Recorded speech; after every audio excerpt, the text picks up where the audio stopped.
प्रधानमंत्री नरेंद्र मोदी ने हाल ही में प्रवासी भारतीय दिवस पर एक महत्वपूर्ण बयान दिया। भविष्य युद्ध में नहीं, बल्कि बुद्ध में है। लेकिन क्या यह सिर्फ एक साधारण शांति संदेश था, या इसके पीछे एक गहरी कूटनीतिक रणनीति छिपी हुई है?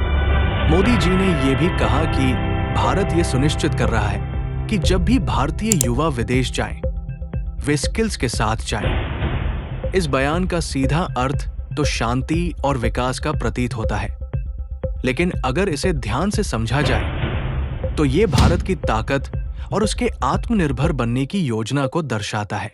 आज हम इसे विस्तार से समझेंगे कि कैसे प्रधानमंत्री मोदी बिना हथियार उठाए भारत को एक शक्ति बना रहे हैं और अपने पड़ोसियों को कूटनीतिक ढंग से जवाब दे रहे हैं। प्रधानमंत्री मोदी ने भुवनेश्वर में आयोजित प्रवासी भारतीय दिवस के दौरान भारतीय संस्कृति, विरासत और शांति के मूल्यों पर जोर दिया।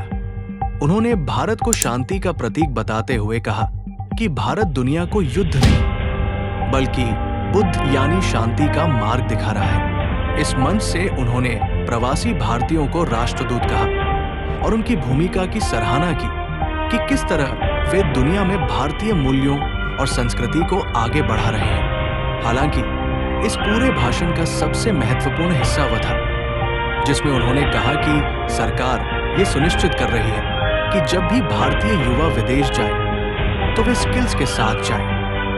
ये कथन केवल युवाओं के स्किल्स की बात नहीं कर रहा, बल्कि भारत के आर्थिक और रणनीतिक भविष्य को परिभाषित कर रहा है। प्रधानमंत्री मोदी ने अपने भाषण में विशेष रूप से इस बात पर जोर दिया कि भारत के युवाओं में अपार प्रतिभा और कौशल है, लेकिन अगर ये टैलेंट सही दिशा में निखारा न जाए और विदेशों में ही उपयोग हो जाए तो भारत अपने विकास की रफ्तार खो सकता है।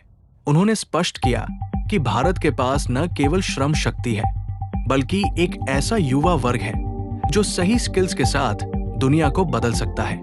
सरकार का उद्देश्य ये है कि युवा जब विदेश जाएं तो वे केवल नौकरी पाने के लिए न जाएं, बल्कि एक स्किल्ड वर्कफोर्स के रूप में अपनी पहचान बनाएं। प्रधानमंत्री मोदी का मेक इन इंडिया और मेड इन इंडिया का विजन सिर्फ एक नारा नहीं, बल्कि एक गहरी आर्थिक और रणनीतिक सोच का हिस्सा है।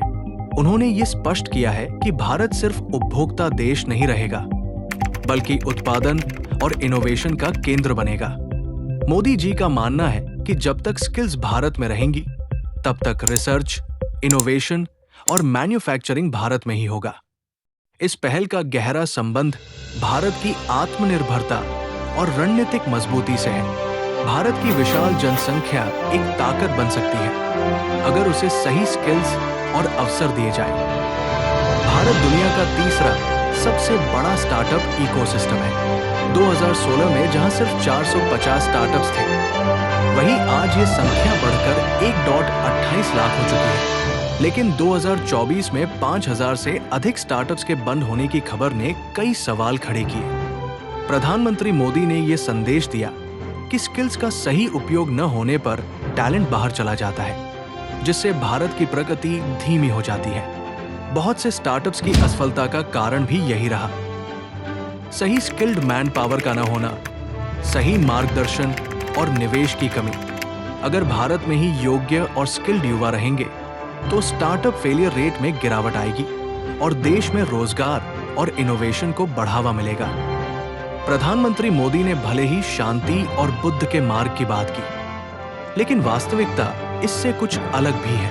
भारत के कई पड़ोसी देश जैसे कि चीन और पाकिस्तान बार-बार सीमा पर तनाव बढ़ा रहे हैं। मोदी जी का शांति का संदेश केवल आदर्शवाद नहीं है, बल्कि इसके पीछे एक गहरी कूटनीतिक सोच है। भारत शांतिपूर्ण तरीके से अपनी सीमाओं की सुरक्षा कर रहा है, लेकिन बॉर्डर इंफ्रास्ट्रक्चर को मजबूत बनाकर और सेल्फ रिलायंट डिफेंस मैन्युफैक्चरिंग पर जोर देकर एक स्पष्ट संदेश भी दे रहा है। भारत ने बिना युद्ध किए अपने विरोधियों को आर्थिक और कूटनीतिक स्तर पर कई बार करारा जवाब दिया है। चीन के ऐप्स पर प्रतिबंध लगाना, क्वाड जैसे गठबंधन में शामिल होना और G20 में ऐतिहासिक भूमिका निभाना इसका उदाहरण है।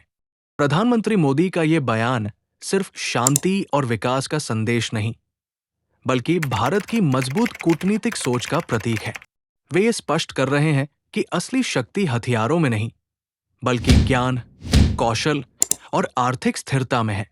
भारत का उद्देश्य है कि उसकी युवा शक्ति देश में रहकर इसे नई ऊंचाइयों तक ले जाए। यह है भारत का नया युग, जहां बुद्ध का मार्ग अपनाते हुए भी राष्ट्र अपनी शक्ति और स्वाभिमान के साथ आगे बढ़ रहा है। कृपया मेरे चैनल आज की दृष्टि को सब्सक्राइब करें। ये मेरे चैनल को बढ़ाने में बहुत मदद करेगा।